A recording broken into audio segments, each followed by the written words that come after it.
If I'm to stay here until my research is complete, I'd better learn to hide my true nature from the mortals. But what about my thirst for blood? Want to make way to doctor and patients to attend. Yes, Nurse Crane? How can I help you? I'm so sorry. I know Dr. Swansea wanted you to rest, but we have somewhat of a crisis. A crisis, you say? Our supply of antiseptics is nearly depleted. I was hoping there was another box up here, but...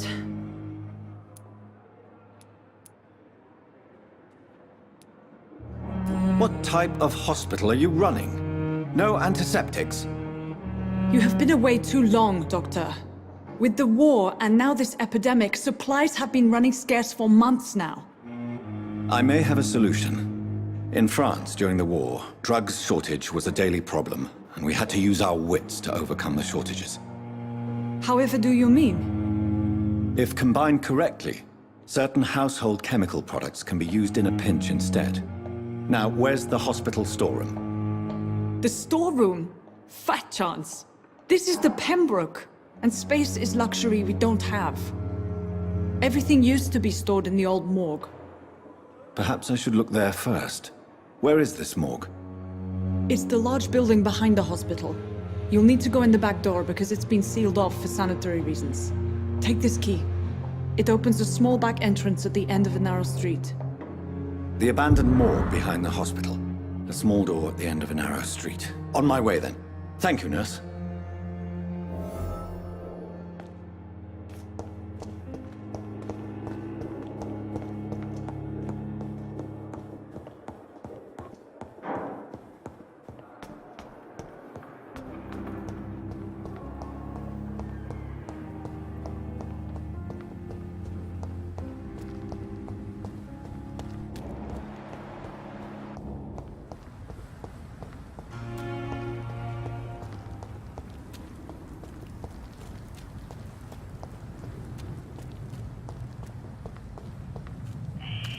Scowl voices in the garden. I should investigate.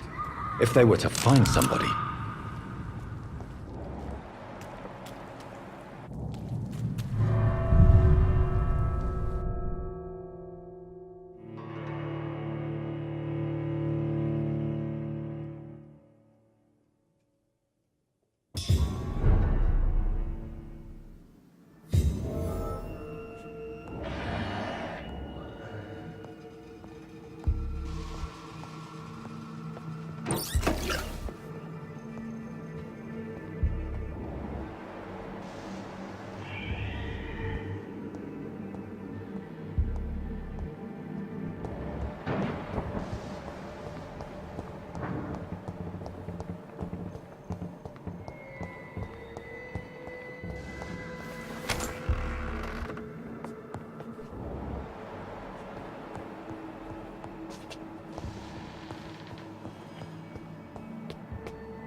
Behavior is similar to the infected William Bishop.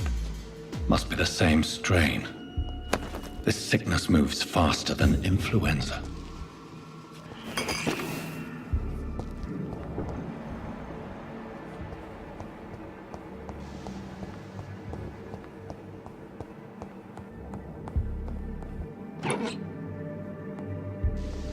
This key will surely grant me access to the basement.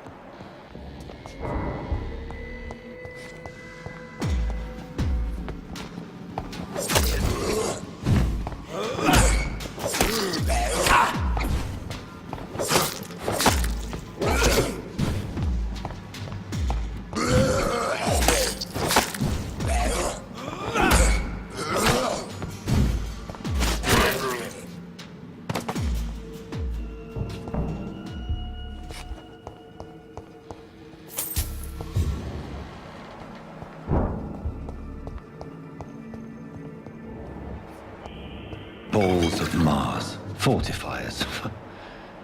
As popular as they are ineffective. But they do contain iron tartrate, and that might prove itself useful.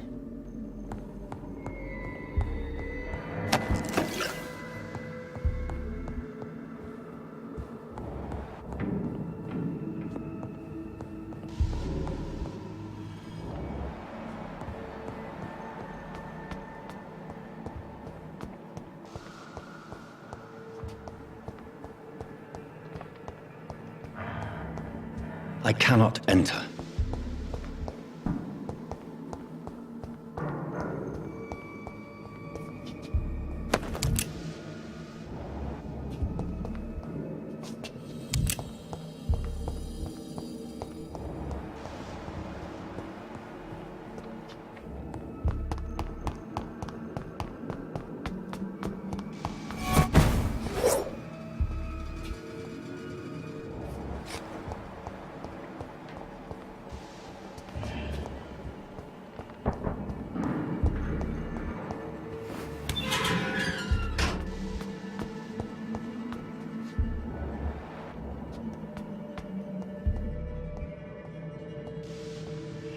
These skulls feed from corpses and the husks of animals. Then turn to blood.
Mr. Connor's injuries don't match the report. I'd better look into this.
Traces of a pinkish foam at the corner of the lips. Some sort of drug overdose, perhaps? Multiple abrasions and scarring on the arms and legs. Old and distinctive injuries of a sailor or a fisherman. The chest was originally opened to perform the operation. The sutures are clean, but the chest has been reopened. A puncture over the left lung, possibly a chest tube insertion. Not the cleanest work, but I think it was successful. Signs of internal bleeding. So, Dr. Tippett's anesthetics were incorrectly dosed, causing the patient's death. And then he tried to operate on him again. Tippett has made an egregious error. It's time we talked.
Scowls can be so ferocious. I'm not sure I can defeat them without becoming stronger. To drink blood is so tempting.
Good evening, miss. I'm Dr. Reed, the new surgeon at the Pembroke Hospital. And who are you? Your name has no meaning to me, mortal. You're nothing but dust blown by the winds of eternity. I beg your pardon? What are you begging for, mortal? My clemency? Well, tonight maybe I'm inclined to mercy. You'll never forget the night you met Thelma Howcroft. You keep calling me mortal. Why is that? And if I'm mortal, what are you? Well, Dr. Reed, if you must know, I'm a vampire.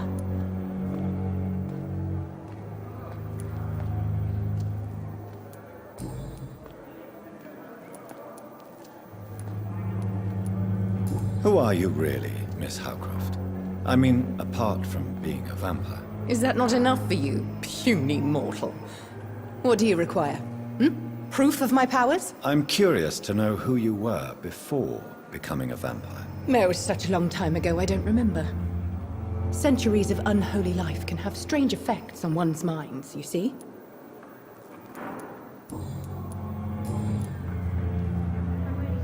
And why do you believe you're a vampire? I don't need to believe anything. It is what I am. It is what I feel within this hollow shell of flesh.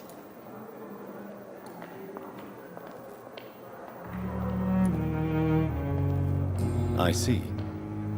Have you ever heard of Cotard syndrome, Miss Howcroft? Never. It's a mental illness discovered by a French neurologist named Jules Cotard. The affected patients are delusional.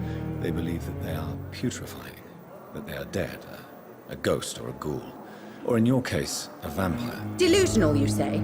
Oh, sad and petty mortal. You can't even begin to understand the concept of immortality. And you think it is I who am delusional.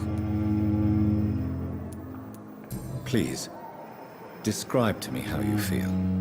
What is it like to be a vampire? I can hear my body crumble from the inside as my flesh cracks and fades.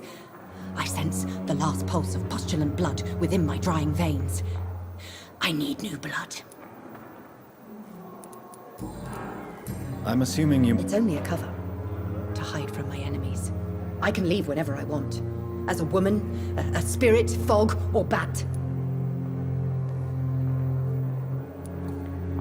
Who are these enemies you mentioned? Can you describe them? I cannot say for sure. But I sense their eyes on me from nearby. I feel them watching me every time I visit the garden near the morgue. The staff here are not your enemy. They're here to help you, to care for you. I'm not speaking of the doctors in white. I'm speaking of the men and women who hunt me. For I am a vampire! I see. Don't worry. These people will not find you here. I'll personally make sure they leave you alone. Thank you, mortal. But do not interfere with them, for you are no match for those that hunt me.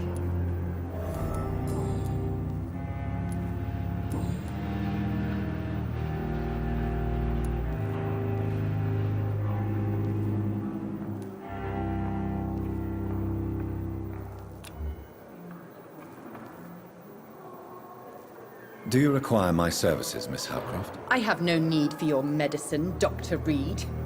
Blood is the only drug I need.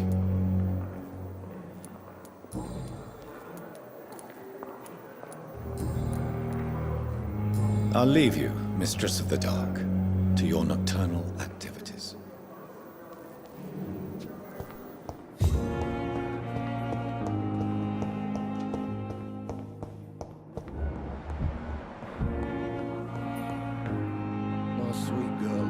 Finally, you've returned, Doctor. Did you find anything of value? Yes, nurse. You've worked your first miracle, Doctor. Now, this patient here needs immediate treatment. Duty calls. When the storm has passed, I'll show you how to mix the remedy yourself with the same basic ingredients. Many thanks, Doctor. When you've finished, you ought to report to Dr. Swansea in his office. He's been looking for you. Seemed pressing.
Perhaps I should have Good evening, sir. from that canopy. So it is true. The famous Dr. Reed has joined us. I can't think of any better news during these terrible times. Do we know each other? Actually, yes. We met once before at the Rockefeller University in New York. Dr. Tippett, yes, I remember. I was assisting Professor Carell in his research about coronary bypasses. He had nothing but praise for you. He was also very confident about your future. And look at you now. Eminent surgeon and blood transfusion specialist.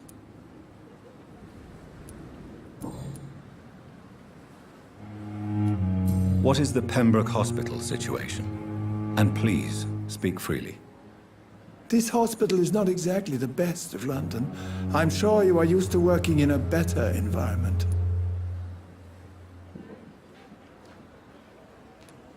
It's more than enough. In any case, the personnel of a hospital are much more important to me than the building. Don't be misled by appearances, Dr. Reed. This hospital does not lack talented people. It just lacks hope.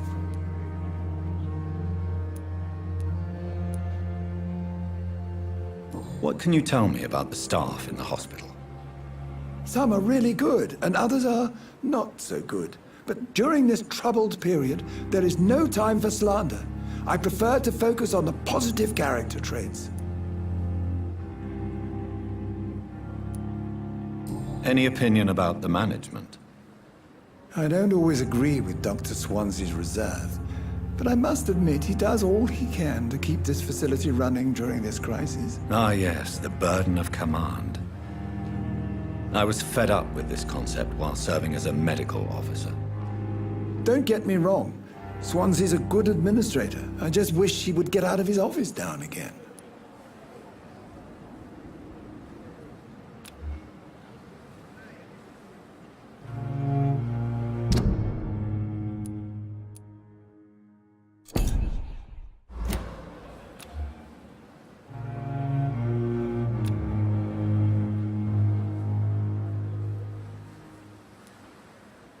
Tell me more about cherished people, then. Nurse Brannigan is a pearl. She is the most helpful and dedicated nurse I've ever worked with. A clever and cheerful woman. You really seem to admire her skills. I'll go even further. If she was a man, she would be a damn fine practitioner.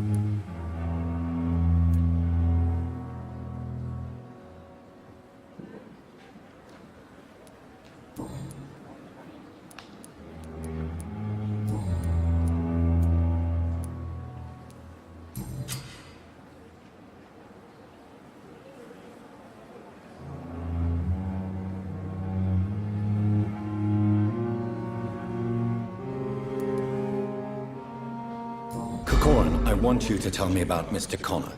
How did he die? What happened? He was my patient. He died because of my mistake. That's the blunt truth. What was the nature of the mistake? It was a twofold error. My diagnosis was wrong, and the administered dosage was too strong. Who was this patient? I don't know. Some sick man from the docks, maybe a fisherman. I had no time to talk with him. No one claimed a body. Why not stop practicing? Are you mad? I killed that man, I admit it, and it won't happen again. I have saved so many lives since then.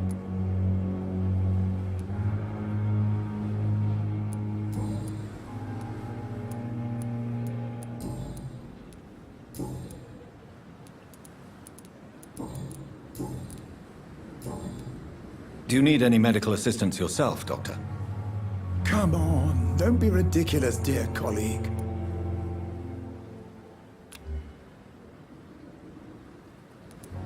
Goodbye, Dr. Tippett.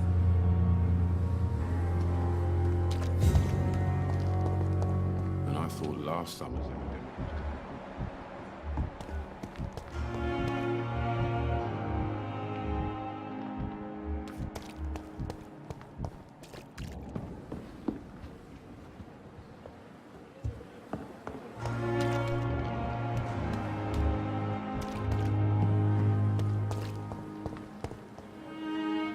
Good evening, sir. I'm Dr. Jonathan Reed. I'm new here. I've already heard about you, Dr. Reed. I'm Milton Hooks, the ambulance driver for this shithole of a hospital. That's quite a blunt introduction, Mr. Hooks. You can call me Milton. I like to speak my mind, Dr. Reed. Perk of the job.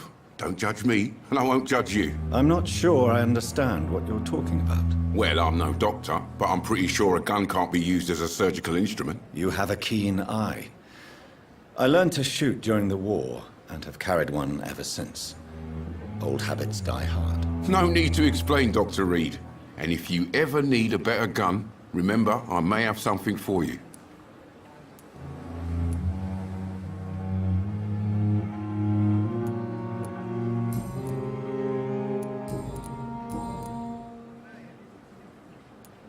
Are you really smuggling weapons through the hospital? And why not?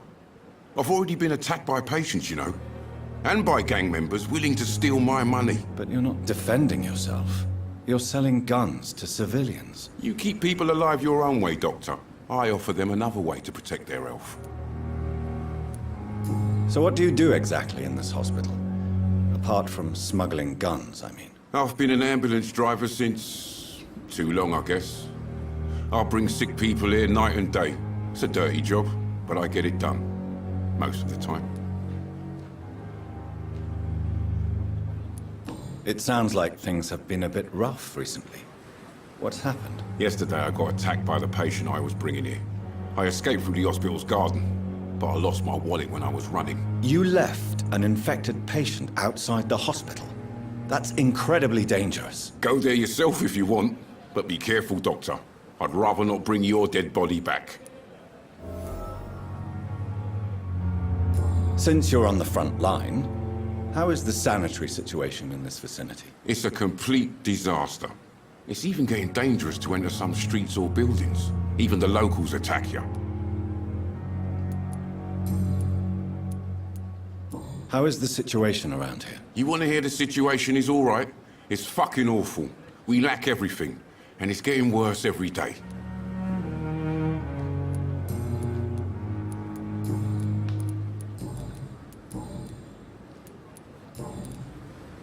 I'd like to see your goods. Wise choice, Dr. Reed. A reliable gun is what everybody needs these days.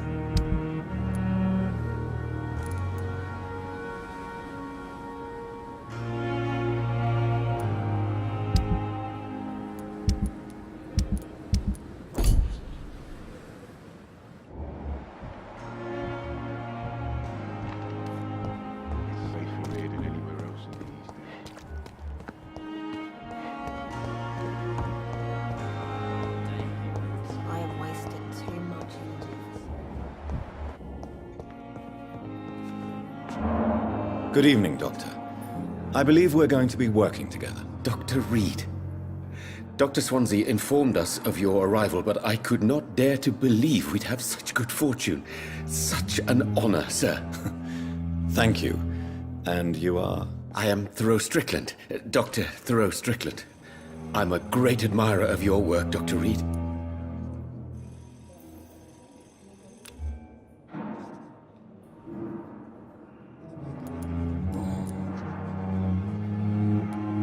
What can you tell me about the Pembroke? Well, it has always been an honor to work with Dr. Swansea. But with your arrival, I can't think of a better opportunity to learn about blood transfusion. You seem quite optimistic. It's a rare and precious attitude in these difficult times. I'm convinced that this epidemic is a test of endurance and dedication for us men of science. Questions remain about our capacity to resolve the situation. True. Last summer, during the first wave of the epidemic, I used to joke with Milton about the extra work. We're not smiling now. Do you need help with anything in particular? Well, yes, maybe.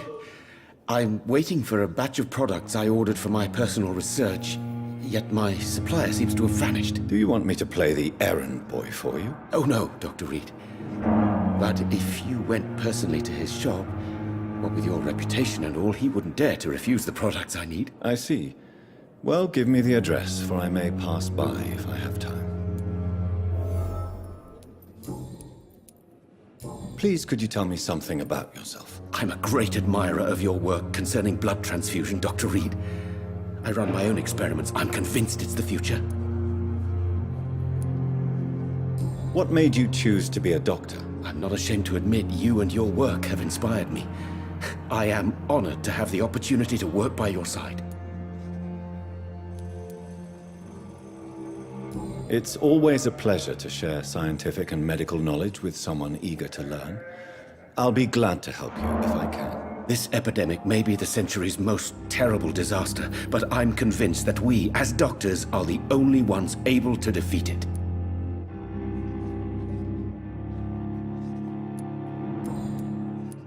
Please, could you tell me something about yourself? I'm a great admirer of your... I based my technique on my mentor's research. He helped me perfect my method. What is yours? I'd rather not talk about it. For now, it's just theories and first approach. My process is purely experimental and unsuccessful. As long as you're cautious and methodical, you may remain empty-handed, but you won't fail. You're not the first one to warn me, but I am convinced knowledge is the main weapon against the ravages of this epidemic.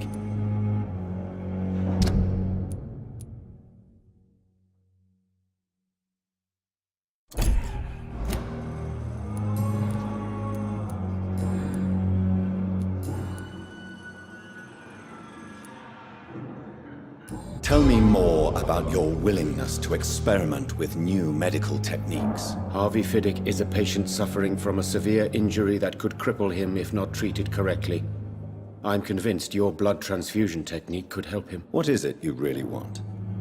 To save him, or to prove your point? Fair question. I want nothing but to save my patient, Dr. Reed. Especially since I know Mr. Fiddick's story.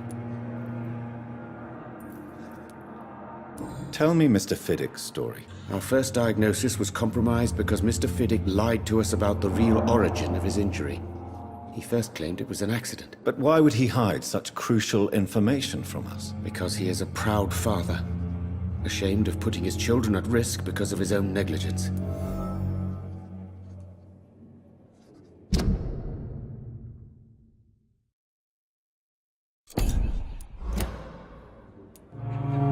This personal involvement could also appear to be a lack of impartiality.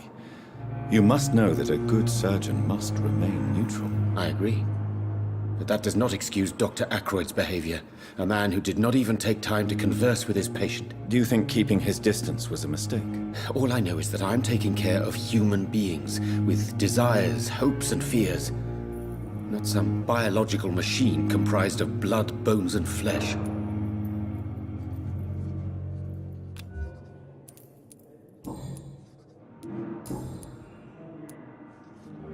Goodbye, Dr. Strickland.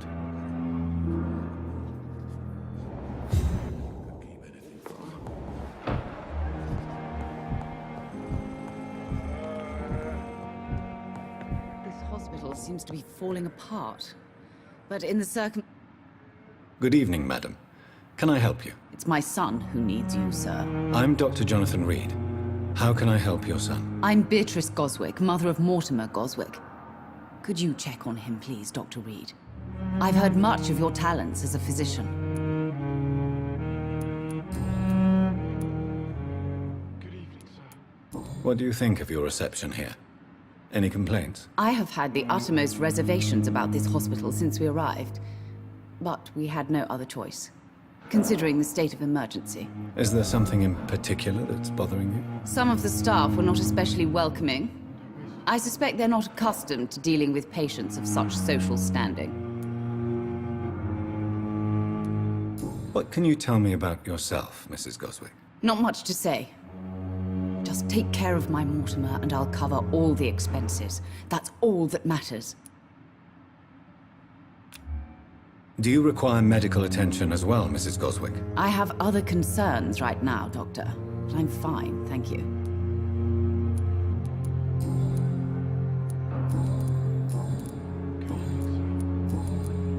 What can you tell me about yourself, Mrs. Goswick? Not much to say. Just take care of my Mortimer and I'll cover all the expenses. That's all. Are you really that rich? Most of the patients here are of a more humble origin, if I may say so. Yes, thanks to my husband. May he rest in peace. I can cover any needed medical expenses. May I ask if you have an occupation, Mrs. Goswick? I'm a teacher by profession. I teach young women who are more ambitious about their futures than their families.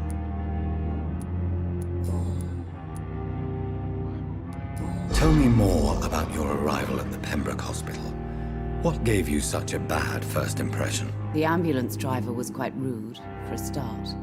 And that nurse, Miss Hawkins, seems to have quite a dubious attitude. What do you mean? She managed to secure a bed for my son despite the epidemic. It was a relief, but it wasn't cheap.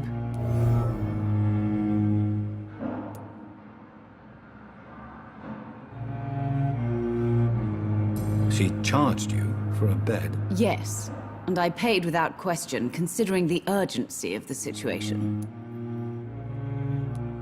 I share your concern, Mrs. Goswick.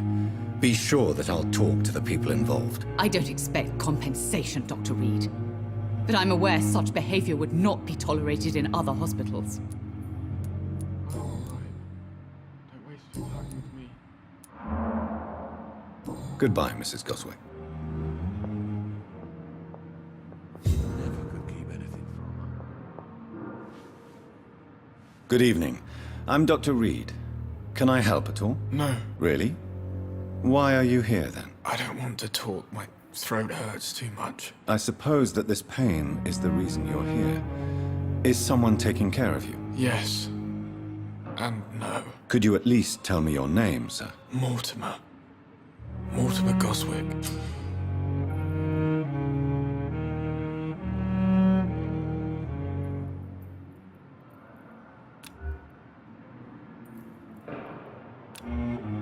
Do you need any help? I'm afraid I may, sir. I don't mean to be a burden.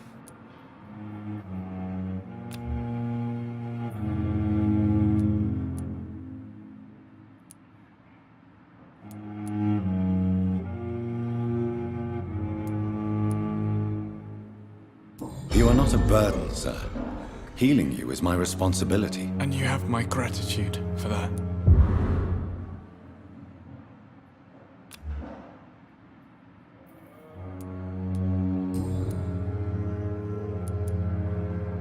How painful is your throat, Mr. Goswick? So painful I'd rather not talk at all, Doctor.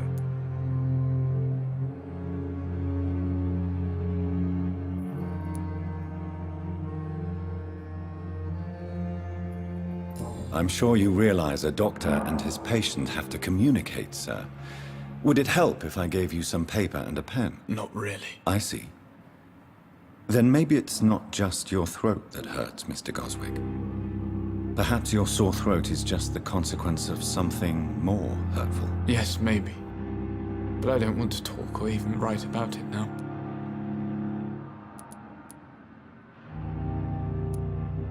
Why did your mother have you hospitalized here?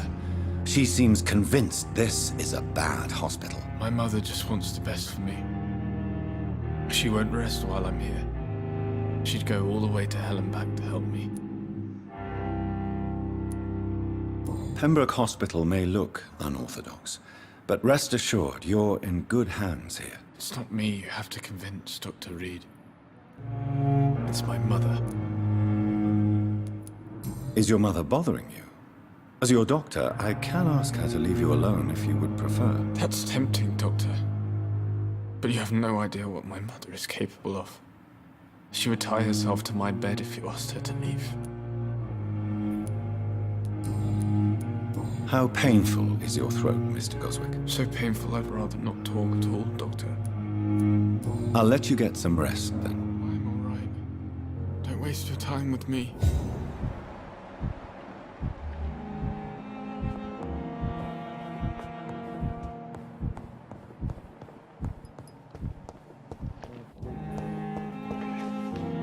Good evening, sir. I'm Dr. Reed. I believe we're going to be colleagues. Reed, yes, I've been informed about your arrival. I'm Waverly Ackroyd. Welcome aboard, I suppose. Does my arrival inconvenience you in some way, Dr. Ackroyd? Let us just say that I don't particularly share Dr. Swansea's enthusiasm for hiring you, What we need here are reliable professionals, not overrated dabblers.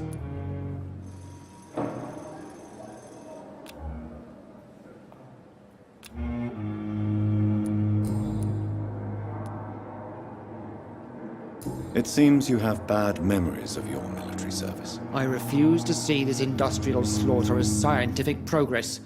War only reveals the worst in men. We can at least agree on something, Dr. Ackroyd.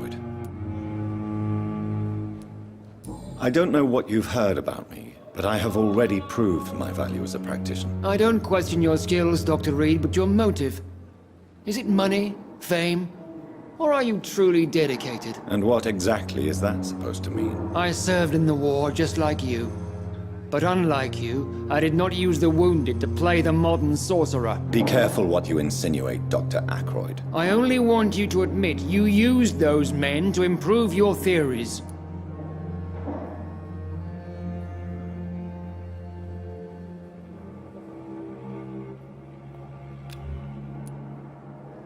This is ridiculous. My blood transfusion technique saved many lives, and you know it. You see? That is exactly what I hate about people like you. You avoid this kind of accusation instead of facing reality.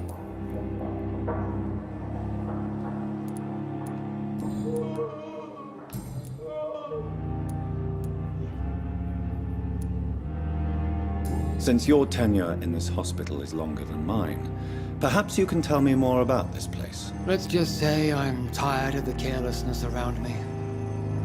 I have always respected the skills of Dr. Swansea, but over time his enthusiasm has become displaced. Carelessness? Exactly what are you talking about? We're here to save lives. The people who trust us are not volunteering for experimentation. They're here to be healed. I don't intend to run any radical experiments, Doctor. Even if I, as any good practitioner should, express an interest in pushing the boundaries of medical research. Modern medical methods were created through audacity and ego. But there are rules in our line of work, and they're here to protect our patients.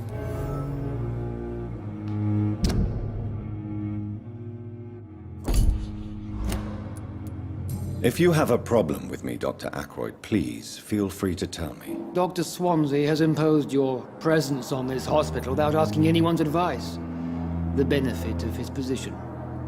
But I don't agree with it. I know we've never met before, but I believe this hospital could use all the help it can get.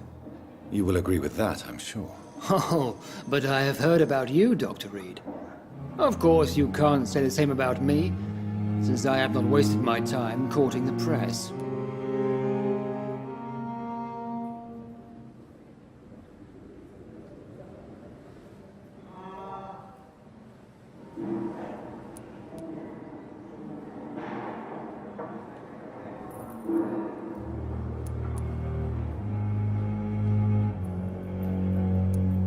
There is no need for such animosity between us.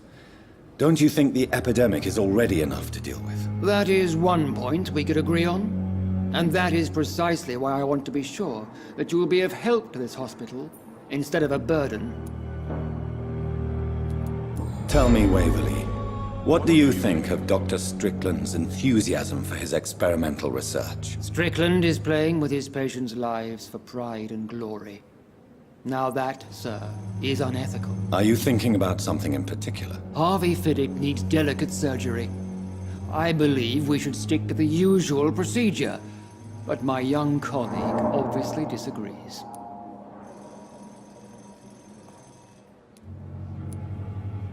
Why do you wish to lead this surgery? I strongly believe that Mr. Fiddick should not be butchered to test an unproven procedure.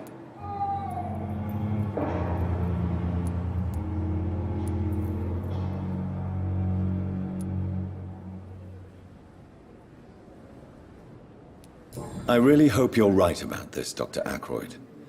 I'm trusting your judgment on this. I'm not the kind of man who runs away from his responsibilities, Dr. Reed. There is no need for you to be looking over my shoulder. And are you not afraid that your rivalry with Strickland may be blinding you? Rivalry? I guess you could call it that. But I will never be childish enough to let my personal feelings affect my judgment.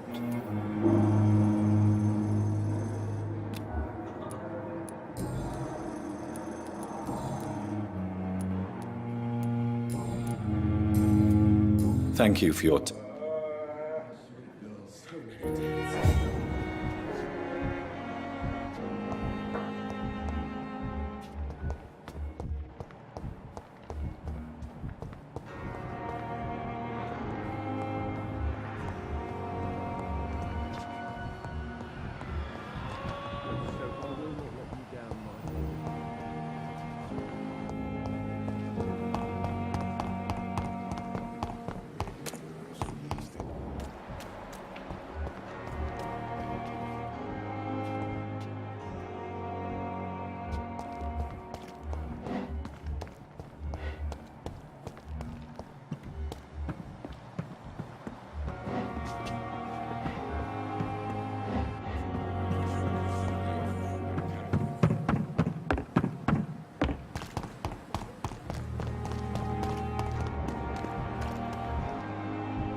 Epidemic. Good evening, nurse. I'm Dr. Jonathan Reed, the new surgeon here at the Pembroke. Dr. Swansea has already told us about you, sir. I'm Nurse Gwyneth Brannigan. Welcome to the Pembroke Hospital. Did he really? It's a good thing I wasn't hoping to keep a low profile. All members of staff have already read about your new blood transfusion technique.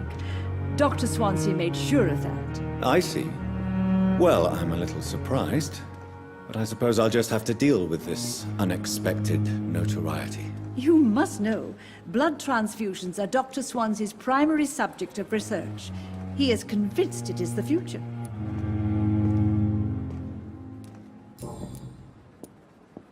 I'm not familiar with all the staff yet.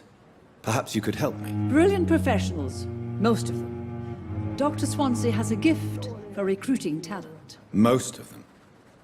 Is there a problem I should know about, nurse? It would be inappropriate for me to speak ill of a colleague.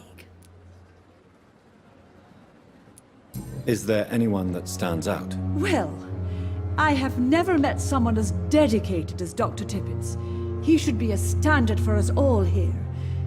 If only he were younger. Why should his age be a problem? I guess it's fair to say he's always pushing himself to the limits. He just doesn't know when to stop and get some rest.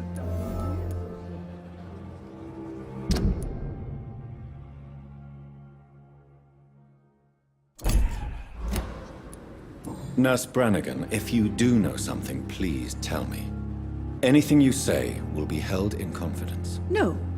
I may disagree with some conduct, but in the end, everybody is doing their best.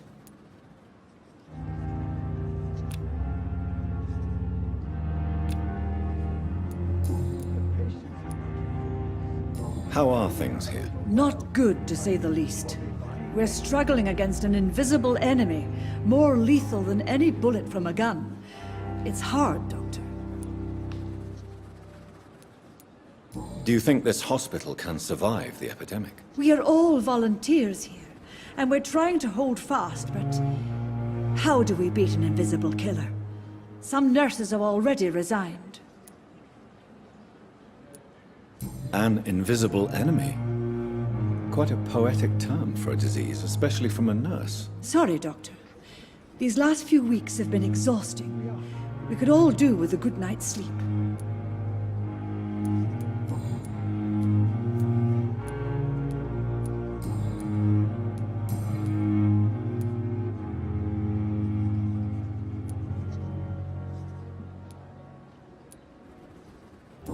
Why does Dr. Tippett claim you're the main reason he keeps working, despite his fatigue? If it wasn't for him, I probably would have left the Pembroke years ago. Dr. Tippett does not think of you as just a nurse anymore, does he? If you're suggesting he's not taking my gender into consideration when it comes to medical practice and knowledge, I really hope he doesn't. Tell me what Dr. Tippett did. I know his mistake caused a patient's death. If I had not covered up his error, Dr. Tippett would have been fired from this hospital. I could not let that happen. You can't allow your emotions to dictate your conduct concerning patients, Nurse Brannigan. Look around you, Dr. Reed. Do you really think we can afford to lose a brilliant practitioner like Dr. Tippett in our situation?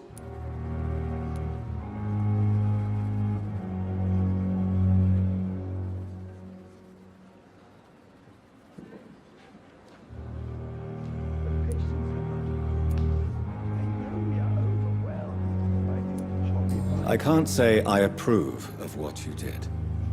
But as a field surgeon, I know that some situations require you to bend the rules. I'm not proud of what I've done, but to contain the epidemic must be our priority, so we can't afford to lose Dr. Tippett.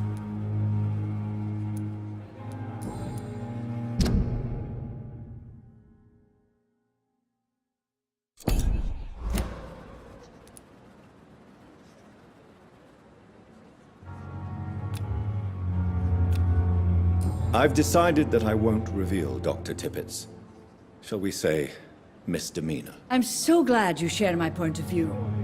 Dr. Tippett is a brilliant practitioner. We most definitely need his know-how. I hope you're right. This is a huge risk we're taking. Dr. Tippett must regain his confidence. Please, keep this decision between you and me. He doesn't need to know you found out.